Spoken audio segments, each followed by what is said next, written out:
Tonight, the Secretary General at the Defense Ministry in charge of state agencies gaining grounds in the northwest and the southwest regions of the country. In the second part of this newscast, our guest, who is a legal mind and a common law lawyer, is going to EQUINOXE television. The Anglophone crisis has entered a different phase. The kidnapping of state agents as well as local authorities in the northwest and southwest regions of Cameroon. The most recent is the Vice President of the Southwest Court of Appeal. He was picked up, that was last Sunday, in the southwest region of the country, and it has so far been kidnapped by Barrister Felix Agbobala. The kidnappers are still to claim responsibility for the incident. Let's have the details in the following report. It is more than 48 hours after the former president of the Southwest Court of Appeal was picked up in his village in Equele, Manu division of the Southwest region, during his mother's funeral, but his whereabouts or kidnappers are still unknown. On the night of Saturday breaking Sunday, heavily armed unidentified men stormed Equele and took Justice Martin Beng Aku to an unknown destination. Confront sources say that negotiations to secure his release are on course.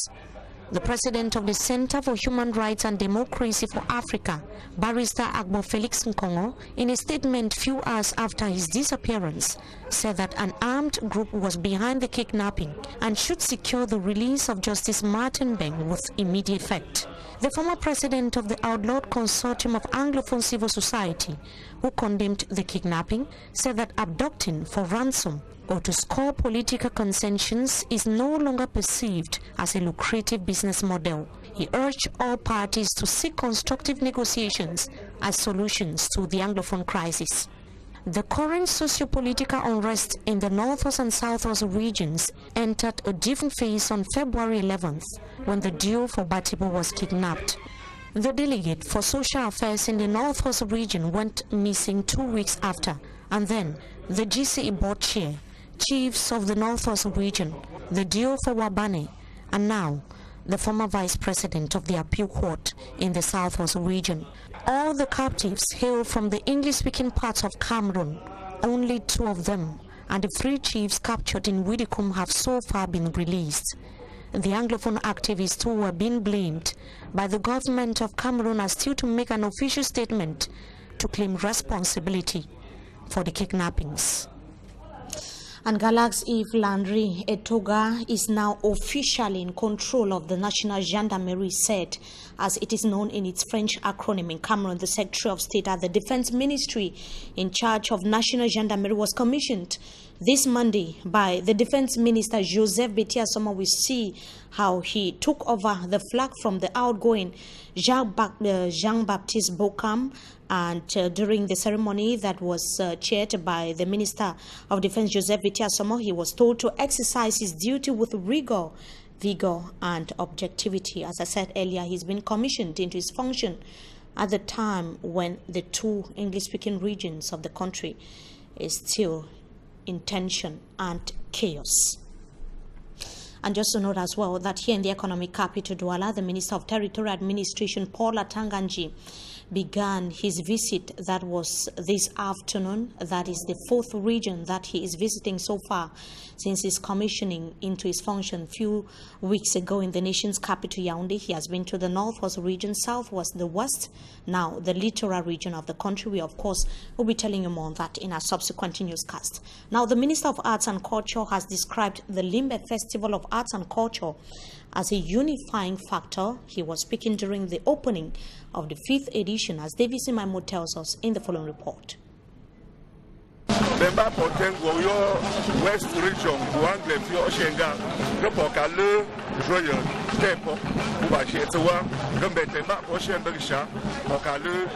it is not Spanish nor Portuguese, but one of the several languages spoken in Cameroon, the Bamileke language, as he expressed satisfaction in showcasing his culture.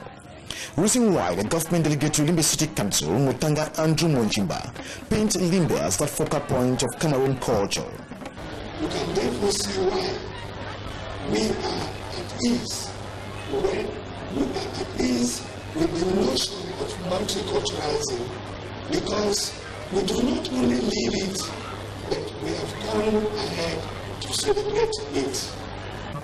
The carnival displayed witnessed the presence of the 4 cultural zones of Cameroon, not leaving out that of neighboring countries such as Nigeria, Benin and Togo. This undoubtedly gives the Minister of Art and Culture every reason to describe the event as a celebration party where peace, love and happiness is everything.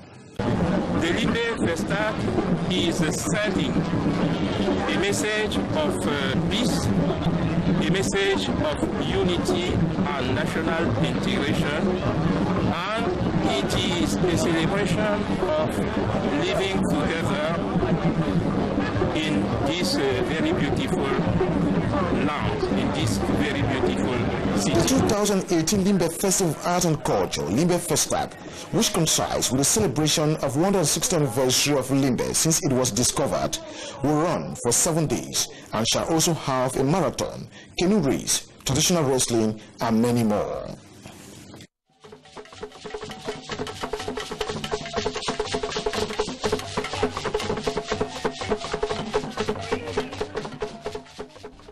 And we stay with you, Davidson Maimo in Limbe, to add that for the first time, security was one of the most important aspects at Festag. Limbe, armed men in uniform and military vehicles could be spotted in and around the ceremonial ground. It is the first time in 5 years running that the Limbe Festival of Art and Culture is witnessing such heavy deployment of security, an indication that the social unrest within the 2 Anglophone regions in the country is real. The presence of the riot police with their water cannon to solve these problems without the boat capsizing and inflicting far negative consequences on our peace and stability and the fabric of the nation is what is very important.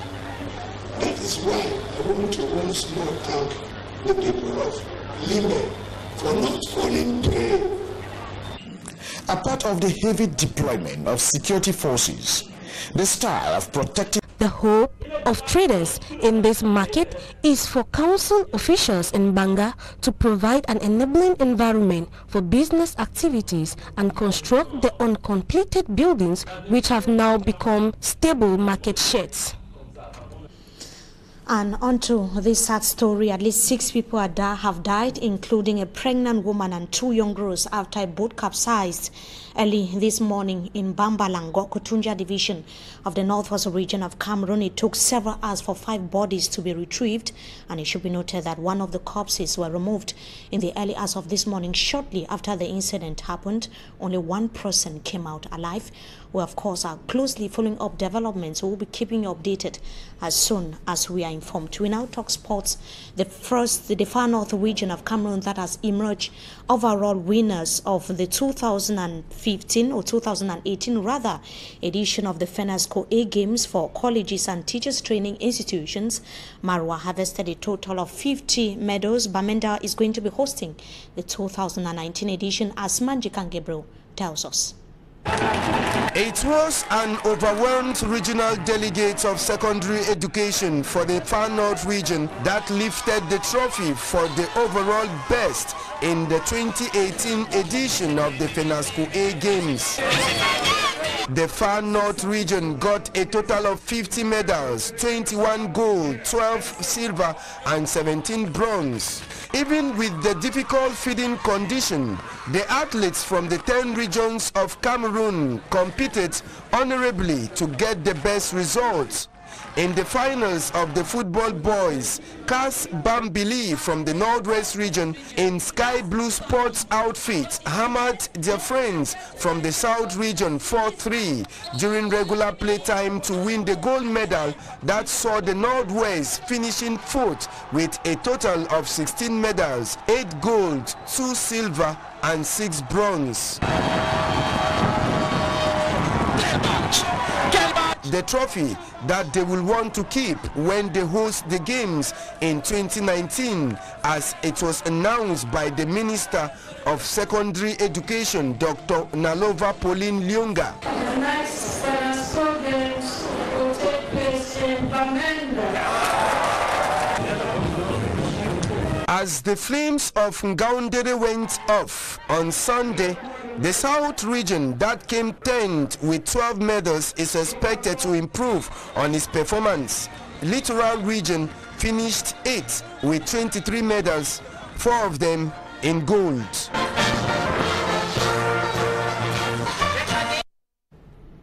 And that brings us to the end of this first segment of the news. Up next is Talking Point. Stay with us. We shall be right back.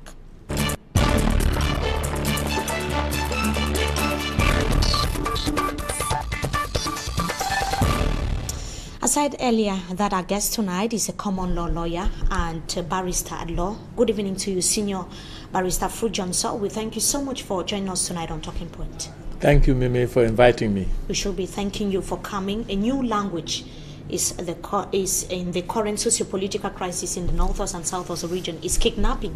Since the start of 2018, that is precisely on the 11th of February, several cases have been reported.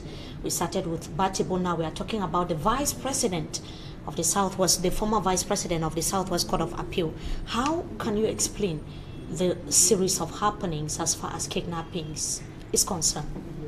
Thank you, Mimi, for that question. I don't think I'm not surprised. I'm not surprised because the government started by kidnapping leaders from Nigeria, and that radicalized the whole war. You know, for 56 years, no English-speaking citizen of this country has ever kidnapped anybody politically. For up to and including when the President of the Republic, Mr. Paul Biya, declared war on that part of the country at the airport. November, there had never been any kidnapping. Even after the killings of 22nd of September and 1st of October, nobody talked about kidnapping. Until when this government decided to go to Nigeria in flagrant violation of the law, international law, and kidnapped the leaders from Nigeria and brought them here for 3 months. They remain incommunicado. That is kidnapping. Are you saying? And that opened the door. Let me finish. And that opened the door for those who are defending themselves to make sure that when the time comes for negotiation, they have a bargaining chip. Kidnapping is on both sides. I will give you just the recent one at Kendem in Manu Division. They shot, people were drinking, people were in a happy hour somewhere, and they shot and killed some and captured some and took them away. Now, what is that? Kidnapping. All I'm saying is that we are in a war situation, and the Geneva Convention must be respected by both sides. If you kidnap anybody, it doesn't matter the side, whether it's on the side of the government or on the side of the citizens of the Northwest and Southwest who are fighting.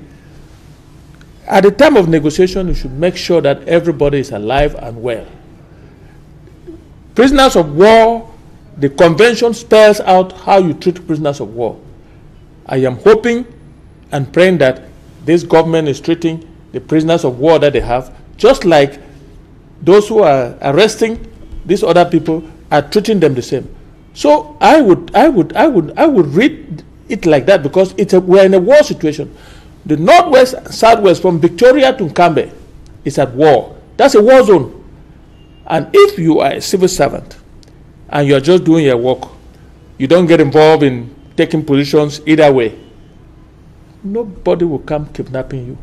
But when you start being activists on one side and you don't take care, you don't bother, and you put yourself in a situation where you can be kidnapped, they kidnap you. That's your own doing. So why the choice of the former Vice President of the Appeal Court in the South? From what I've read so far, before I came here, I read about, they say that he has been very adamant about the Anglophone cause. He has been one of those who doesn't even believe that is an Anglophone cause and think that Anglophones are dreaming. And he went to bury his mother, which is a normal thing. But knowing that you are in a highly volatile security zone, He should have left the place. They came for him at 2 a.m. That's what I read. They came at 2 a.m. And I cannot support anybody arresting a judge or anybody of the judiciary. But if you leave your job as a judiciary person and you start dabbling into issues that don't concern you, well, you make yourself a target. I am not saying that they were right to kidnap him. By no means. But I'm saying that you put yourself to act like an agent of the enemy side. Because we have two people fighting here. The government is fighting a part of the country. No, we equally saw chiefs being picked up. Yes. Chiefs in Widekum. We see a majority of those that have been kidnapped. Let me explain to you. Regions of Cameroon. Yes. We saw the recent outing as well of Barrister Bobala that is indicating that the level of radicalization, that civilians should not be targeted. What do you have to say about that? No, I don't think that civilians are targeted. I don't believe that civilians are targeted. They will not target you until they know that you are against them. That is the way. You are in a war situation. Anything can happen. Those chiefs you are talking about in the Widekum area, they are known for being informants of the government. They are known for being, that is what I read. I read all these things. I'm a political observer, so I follow the events very carefully. And they have since been released, if you want to know. But they took them because they were not, they didn't close their mouth, they didn't watch, they didn't even try to calm down their own people. They started radicalizing. The chieftaincy in this country has been meant to, you are a chief, you are forced to align yourself with government and get goodies and so on and so on. You automatically make yourself an enemy of the other side. So neutrality is the watchword. Yeah, neutrality. Like all of us, you have to be neutral. Don't take any position. As if you're a journalist or a lawyer like myself, don't take any position so that you don't get compromised either way. You see, the kidnapping is not only on one side. Government has been kidnapping, like some boys have been taken. And they've taken and gone, nobody knows where they go with them. Of course, to the prisons, that's kidnapping. The leaders of Nigeria were kidnapped. Do you radicalize the whole situation and here, who is crying now? Let me propose once again a solution. The solution is for the government to call a ceasefire. Unilateral ceasefire, and stand down, release everybody that has been affected by this whole thing, and get to the negotiating table, and let's end this madness. But only government can do it. If they don't want to do it, they should live with it. Apart from the ceasefire, according to the outing of Barrister Bobala, he's indicating that dialogue is a possible way out of the situation. Do you see that dialogue possible at this point in time? I don't like this word. Do you think it's a possibility now? I don't like this word dialogue. After every conflict, what you have is negotiation on the negotiating table. Nobody should decide either way.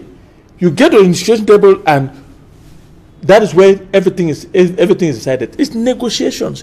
Dialogue, that word to me doesn't really get into conflict. I've heard it, inclusive dialogue and so on, and the government is not budging. So what are we? Those who were invited by the American ambassador have been talking about dialogue all this while. The cardinal has been singing about dialogue. Everybody has been singing about dialogue. Where are we with that? The time has come for this government to declare a unilateral ceasefire, stand down, release everybody, and come to the negotiating table. Let's decide this thing once and for all, and bring about peace on both sides. You have talked about the American embassy, the Yes. U.S. ambassador Yes. to Cameroon that met with Yes. some actors of the civil society, Christian Cardinal Toomey, some clergymen, as well as some international local NGOs. Exactly. What do you think such a meeting can bring?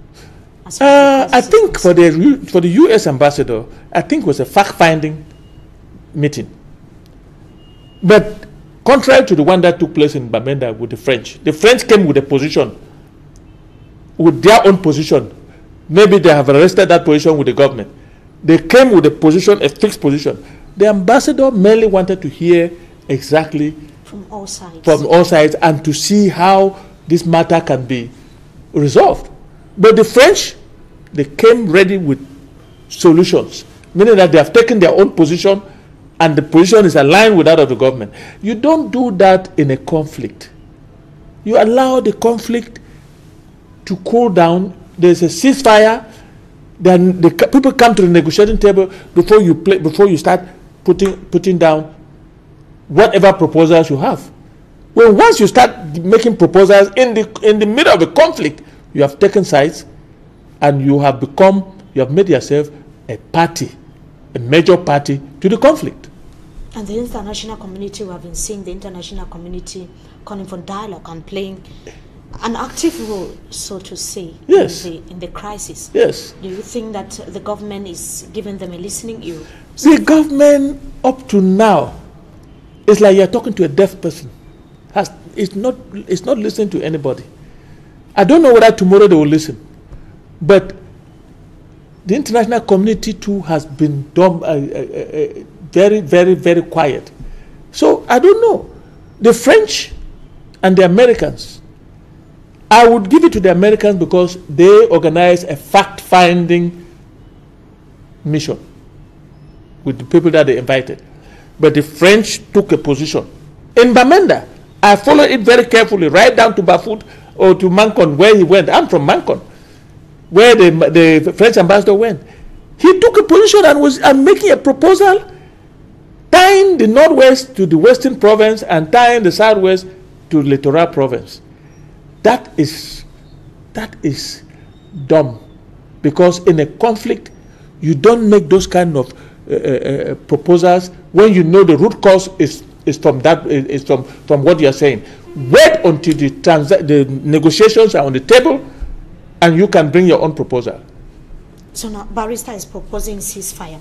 On to something else now. We are going to be talking about some student lawyers. Yes. That have actually written a letter, a group of them, following the recent examinations that took place across the national territory into the bar exam. Exactly. Now, we have just about 474 candidates that came out successfully out of the close to 1,500 that wrote the 1,400. 1,400 rather. Yes. So what explains these poor results for the first time? Because many student lawyers are complaining. Let me make this declaration. If you are a teacher and you teach children and you cannot have 30% success rate, you are no teacher. The bar has failed, because you cannot put 1,400 candidates and only less than 30% succeed. And where I was trained, if you are teaching a course and people pass less than 60%, you the teacher, you are in trouble. Having said that, I think that there is something going on that none of us can really understand. I don't know there are rumors of corruption. I cannot say that because I don't have any proof. But all I'm saying is that something is going on, and you cannot treat young people this way. More than 900 and something young people have failed this exam. Where do you think they're going to go? And even next year, I'm not sure because they have 1 year to write. I'm not even sure all of them are going to succeed. You treat young people in this manner. You shouldn't have taken in that number, and even if you took that number, you should have made an extra effort to make sure that you have at least from 60 to 70% success rate. You go and have less than 30%. When you listen to the former bâtonnier talks, former bâtonnier barrister Chungang, rather. No, Nyekamga. The former or the present? The former, okay. He's indicating that they took competence into account. They equally took academic excellence into account. But the students are talking about corruption. What do you have to say about that? Barrister Chungang should know that when he came up, they took the same criteria, but let's face it, when you were taking those children into stage, that was the same criteria: competence and academic excellence. What has changed? It means that you have not been able to train them the way that you were supposed to train them. That argument is neither here nor there. I am saying that something is cooking. I don't know what. Whether there's corruption or no corruption, I cannot say because I don't have any proof. But all I know is that less than 30% of the student lawyers succeeded in this exam, and it's a shame on the Cameroon bar. Hoping that the President of the Republic is going to look into the matter. Because the President of the Republic cannot look. Is not allowed to look into matters concerning the bar. He doesn't know who is qualified and who is not qualified. All I'm saying is that if in reality less than 30% succeeded, it means that the bar has failed young people woefully.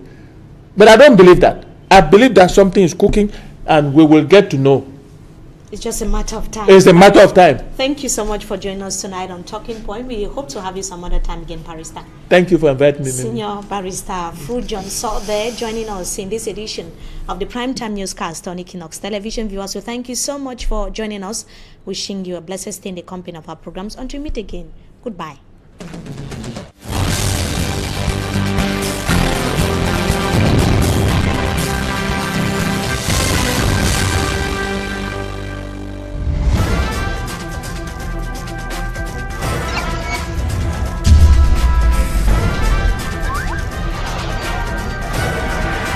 Equinox Télévision, au-delà de l'image, nous rendons compte.